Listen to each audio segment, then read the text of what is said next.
साल 1500 ईस्वी दिल्ली की सत्ता पर सल्तनत हिंद का परचम लहरा रहा था, जिसका सुल्तान था इब्राहिम लोधी। और इधर गुजरात में बादशाह बहादुर शाह की अपनी सल्तनत कायम हो चुकी थी। इन्हीं राज्यों से गुजरते हुए बीच में पड़ता था मेवाड़। मेवाड़ हमेशा से दिल्ली की आंख में चुभता था, क्योंकि दिल्ली के सुल्तान मेवाड़ के महायोद्धा विषम घाटी पंचानन राणा हमीर सिंह के शौर्य की आग में कई बार तप चुके थे। खैर, इस समय मेवाड़ में राणा रायमल का राज हुआ करता था, जिनके 3 पुत्र थे, कुंवर पृथ्वीराज, कुंवर जयमल और सबसे छोटा पुत्र था राणा संग्राम सिंह। ये तीनों भाई एक रोज अपने गुरु के आश्रम जाते हैं। गुरु बालक संग्राम सिंह के हाथ को देखकर बताता है कि तेरी तलवार से सल्तनतें कांपेगी। जहां तेरा ध्वज लहराएगा वहां आसपास भी कोई शत्रु नहीं भटकेगा। नगर नगर में तेरी दाग कायम होगी। बहुत जल्द तू मेवाड़ का भावी सम्राट बनेगा। गुरु की इस भविष्यवाणी को सुन बड़े भाई कुंवर पृथ्वीराज ने कहा, ये सब मात्र बातें हैं। मेवाड़ का राणा तो बड़ा पुत्र ही बनेगा। इस पर कुंवर संग्राम सिंह ने कहा, भाई साहब, जिसकी ताकत उसकी सत्ता। संग्राम सिंह के ऐसे वचनों को सुनकर दोनों भाइयों का आपस में झगड़ा छिड़ गया। इसी लड़ाई में पृथ्वीराज ने बालक संग्राम सिंह की एक आंख फोड़ दी। इसी बात से नाराज बालक संग्राम सिंह रात के अंधियारे में मेवाड़ किले से अजमेर निकल गए, जहां करमचंद पवार ने उनको आश्रय दिया। अजमेर में रहकर राणा ने कई युद्ध कलाओं में महारत हासिल की। तपस्या के ताप में तप कर बालक संग्राम सिंह सोना बन रहा था। बालक संग्राम सिंह अब युवा हो चला था। खून में गर्मी, जिगरे में फौलाद और ऊंचे तेवर होना लाजमी था, क्योंकि वीर राणा कुंभा के ही रक्त बीज थे। यही समय था जब संग्राम सिंह ने मेवाड़ धरा की सियासत को पलट कर रख दिया। इस समय तक संग्राम सिंह के दोनों भाइयों का स्वर्गवास हो चुका था। इसी के साथ सरदारों ने राणा संग्राम सिंह को राज्य का उत्तराधिकारी घोषित करते हुए उनका मेवाड़ की गद्दी पर राज तिलक कर दिया। यह वही संग्राम सिंह है जिसे दुनिया राणा सांगा के नाम से जानती है। राणा ने सतलुज, बयाना, सिंध, मालवा, भरतपुर, ग्वालियर, बयाना, उत्तर गुजरात और संपूर्ण राजपूताने में एक छत्र शासन स्थापित किया। राणा के एक आंख एक हाथ नहीं थे और शरीर पर 80 घाव थे, पर फिर भी खुले शेर की तरह भयानक युद्धों का नेतृत्व खुद करते थे। राणा संपूर्ण भारत पर एक छत्र शासन स्थापित करके विक्रमादित्य की उपाधि धारण करने का अरमान रखते थे। इन्होंने पाती पर्वन की प्रथा को पुनः जीवित करते हुए सभी क्षत्रिय ताकतों को एक कर दिया, जिससे पश्चिम में मेवाड़ एक हिंदू राज्य बनकर दिल्ली की सत्ताओं को ललकारने लगा। दिल्ली के सुल्तान को बंदी बनाया, गुजरात के शाह को घोड़े के पीछे बांधकर मेवाड़ ले गए और बयाना के मैदानों में विशाल मुगल फौज को परास्त कर दिया। जब भारत चारों तरफ से शत्रुओं से गिर चुका था, तब ये एकमात्र योद्धा बनकर उठे। आइए डिमांडिंग पंडित के साथ जानते हैं राणा सांगा के इतिहास के अनसुने पन्नों की पूरी दास्तान। साल 1509 में राणा सांगा ने मेवाड़ की गद्दी संभाली। मेवाड़ में अपना गढ़ मजबूत करने के बाद राणा ने राजपूताने की सभी बड़ी बड़ी रियासतों के साथ वैवाहिक संबंध स्थापित करने शुरू किए, जिसमें मारवाड़, बीकानेर, बूंदी, आमेर, बागड़ में वैवाहिक संबंधों की स्थापना के साथ राणा ने कई ताकतों को एक साथ ला दिया और साथ ही करमचंद पवार को अजमेर का मुख्य सरदार घोषित करके अपनी सत्ता को राजपूताने के मुख्य द्वार तक मजबूत कर दिया। चारों दिशाओं में अपनी सत्ता मजबूत करने के बाद राणा ने ईडर प्रदेश पर हमला कर दिया, जहां का शासक राजा बाणमल गुजरात के सुल्तान महमूद शाह का पूरा समर्थन करता था।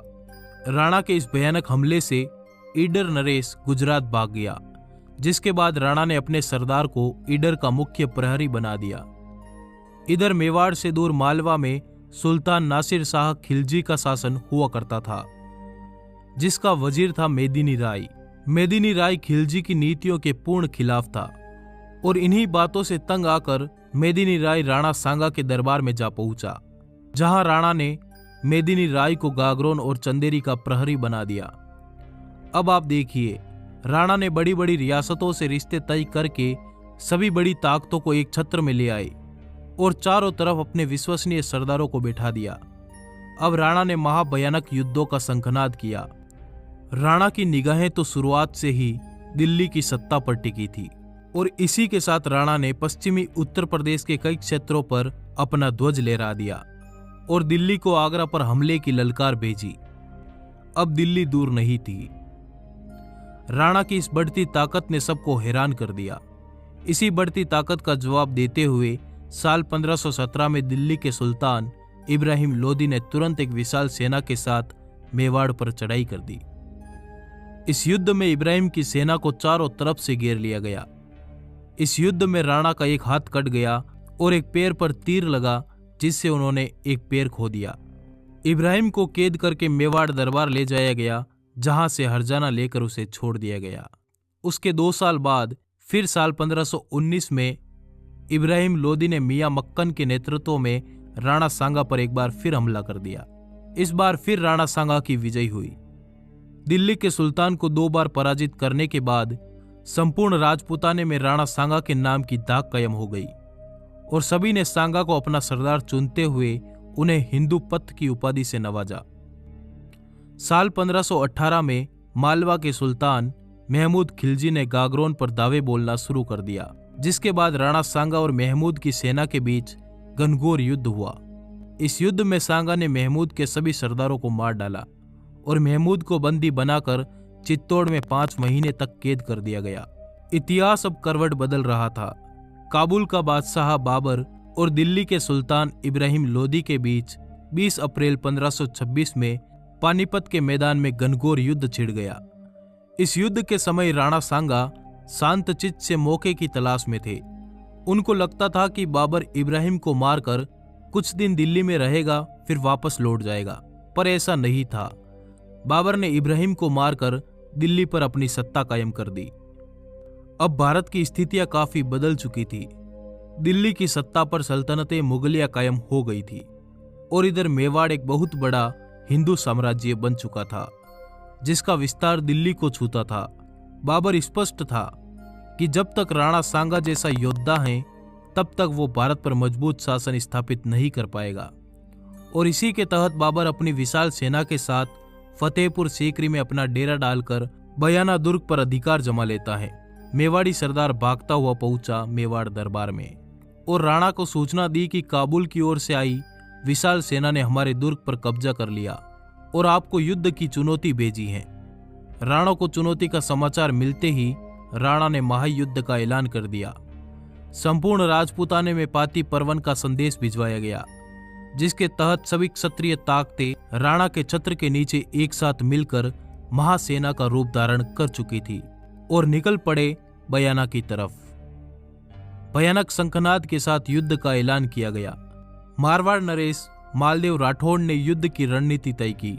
बूंदी बागड़ से उदय सिंह, अजमेर आमेर के पृथ्वीराज, बीकानेर के कल्याणमल, ग्वालियर और बड़ी बड़ी रियासतों के महाराजों तथा अफगानी सरदारों ने राणा सांगा के नेतृत्व में 16 फरवरी 1526 को बाबर की सेना को चारों तरफ से घेर लिया और बयाना के किले पर फिर से केसरिया ध्वज लहरा दिया गया। यह बाबर की सेना की पहली हार थी, पर बाबर भी कोई छोटा मोटा बादशाह नहीं था। इतिहास बताता है कि उसकी नेतृत्व शक्ति गजब की थी। जब मुगल सेना ने इतनी विशाल महासेना का करारा प्रहार देखा तो उन्होंने पुनः युद्ध में जाने से मना कर दिया, जिसके बाद बाबर ने सेना को कई लालच दिए, पर सेना काबुल जाने की तैयारी कर चुकी थी। अंत में बाबर ने धर्म युद्ध या जिहाद का नारा लगाया, जिसके बाद सेना वापस इकट्ठा होने लगी। इतिहास बताता है कि राणा सांगा ने बयाना पर केसरिया ध्वज लहराकर शांति कर ली, जबकि उनको तुरंत दिल्ली पर धावा बोलना चाहिए था। ऐसा न करने के कारण बाबर ने फिर से सेना तैयार की और 1 महीने बाद 17 मार्च 1527 खानवा भरतपुर के मैदानों में फिर युद्ध की तैयारियां शुरू कर दी। जब राणा के सरदार सरहदी सुरक्षा का पहरा लगा रहे थे, तब उन्होंने राणा को समाचार भिजवाया कि हुकुम तैयार रहे, फिर एक बार युद्ध की तैयारी चल रही है। इस बार फिर पाती परवन के साथ एक महाविनाशी सेना के साथ राणा सांगा और मुगल सेना में टकराव हुआ। इस बार बाबर ने कई सारे तोप अपनी सेना के पीछे तैनात कर रखी थी। तोप जैसे हथियार के बारे में भारतीयों ने पहले कभी नहीं सुना था जब राणा की सेना आगे बढ़ी तब अली और मुस्तफा के नेतृत्व में तोप का मुंह खोल दिया गया। हजारों हिंदवी सिपाही ढेर हो गई। राणा गुस्से में लबरेज होकर युद्ध क्षेत्र के बीच में जा पहुंचे, जहां बाबर ने सेना को तुलगामा पद्धति अपनाने का आदेश दिया, जिसके तहत राणा की सेना के पीछे से हमला करना शुरू कर दिया गया। इस हमले में राणा को एक तीर लगी, जिससे वे हाथी से नीचे आ गए। तुरंत जाला अज्जा ने राणा का राज चिन्ह धारण किया और हाथी पर सवार होकर युद्ध घोष किया, और बाकी सरदार राणा को युद्ध क्षेत्र से बाहर बसवा ले गए, जहां राणा को वापस होश आने के बाद राणा ने कहा, जीत की बधाई हो। पर सरदारों ने कहा कि हम अपनी धरा खो चुके हैं। हुकुम मेवाड़ प्रस्थान करने का आदेश सुनाए। पर राणा सांगा ने सरदारों को फटकार लगाई और कहा, मेरे आदेश के बिना कौन मुझे रण क्षेत्र से बाहर लाया।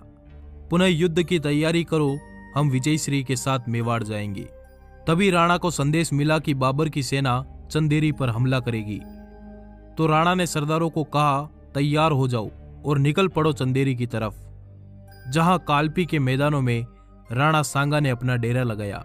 वहीं कालपी के मैदानों में राणा सांगा का स्वर्गवास हो गया। कुछ लोगों का मानना है कि राणा सांगा को सरदारों ने जहर दे दिया था।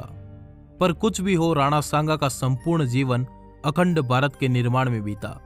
उन्होंने बाबर के युद्ध से पहले लगभग 18 युद्ध जीतकर अपनी सत्ता दिल्ली तक ले गए थे। इतिहास के पन्ने बताते हैं कि राणा सांगा एक बुद्धिमान, युद्ध प्रेमी, साम्राज्य विस्तार की सोच वाले एक महान योद्धा थे। अगर वो अपने सपनों में कामयाब हो जाते तो आज भारत की दशा कुछ और होती। बाबर ने खुद बाबरनामा में लिखवाया कि राणा सांगा अपनी वीरता और तलवार के बल पर अत्यधिक शक्तिशाली हो गया था। वास्तव में उसका राज्य चित्तौड़ में था। मांडू के सुल्तानों के राज्य के पतन के कारण उसने बहुत से स्थानों पर अधिकार जमा लिया। उसका मुल्क 10 करोड़ की आमदनी का था। उसकी सेना में 1 लाख सवार थे। उसके साथ 7 बड़े और 104 छोटे सरदार हमेशा तैनात रहते थे। उसके 3 उत्तराधिकारियों में से यदि एक भी वैसा ही वीर और योग्य होता तो मुगलों का राज्य हिंदुस्तान में जम न पाता। इस वीडियो को बनाने में बहुत मेहनत लगी है। कृपया लाइक जरूर करें। धन्यवाद। जुड़े रहिए।